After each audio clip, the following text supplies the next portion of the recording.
this bit of the park which we are moving into is slightly further into the 19th century. So Jamali was, this particular monument is first quarter of the 16th century, and now I'll be talking about the 19th. So the first half of 19th century is an interesting time for the Mughals. Interesting but not good. The Mughals are still at the Red Fort in Delhi, but they are not the effective rulers. Officially they are still on the throne and they are still the emperor of the empire, but effectively they don't have any power. So it's the English East India Company which is the effective ruler, and the company has put in an ambassador at the Mughal court. This fellow is called the resident. That's his official title, that's his official position. And it's the resident who keeps telling the Mughal emperor what to do. Yeah? So what to wear, what to eat, how much money to spend, how much to tip, how much to gift, things like that. Yeah? So the company is minting coins, company issuing orders, company decides where the Mughal king goes and where and when, etc. Everything. Yeah? So one such resident was a chap called Thomas Metcalfe. Those of you who have read William Dalrymple would be familiar with this name.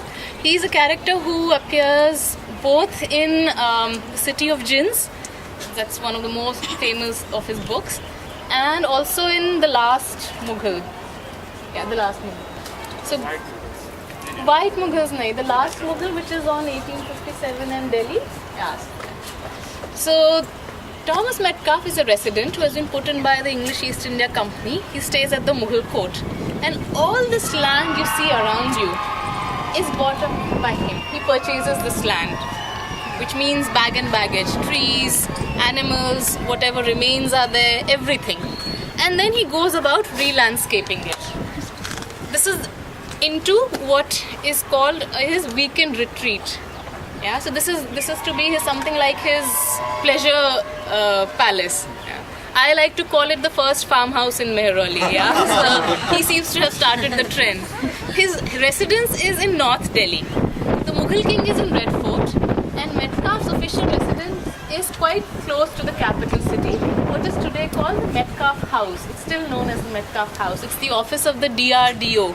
And it's not accessible to public, it's not open to public, but that's where Metcalfe lived. And Dalrymple has a theory that Metcalfe was in a bit of a competition with the Mughal king. He wanted to show the Mughal king that, look, I am an equal, if not better. Yeah. So he's constantly putting him down and showing off. So he had a nice residence right next to the Red Fort, but also here in Mehrauli, because apparently the reason being that Mehrauli had the summer palace of the Mughal king quite close by. It still stands, portions of it still stand. So Metcalfe decided to purchase all this land, went about re-landscaping it. So he's diverting streams, he's purchased a tomb and converts it into his residence. He builds boat houses and generally has a very good time here. So we're gonna walk into now what was Metcalfe's estate. Metcalfe named this area as Dilkush. Dilkush is a common Hindi term, or Urdu term perhaps, which means something that delights the heart, something that pleases the heart.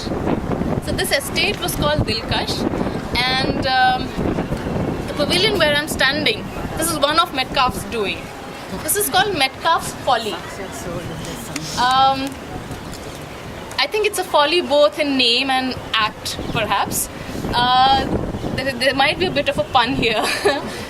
Follies are typically pavilions in English gardens. They're made to, they're just there to beautify the garden. And often they are made in a way, the architecture is made in a way so that they look like an older building. Yeah?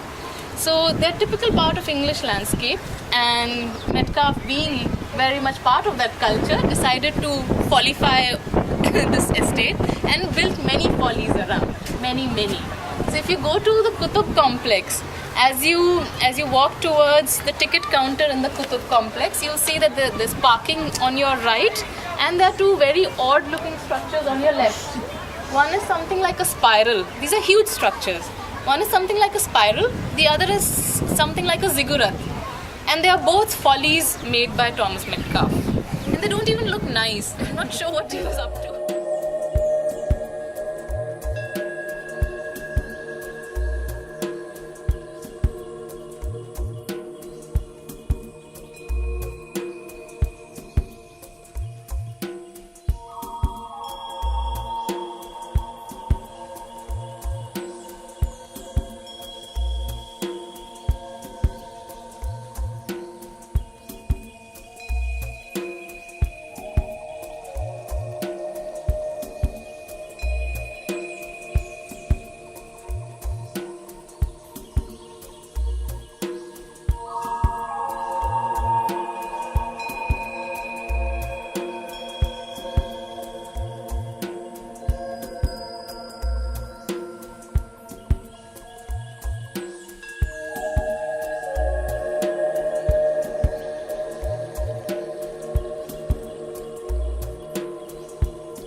Okay, so we're going that way, towards the right.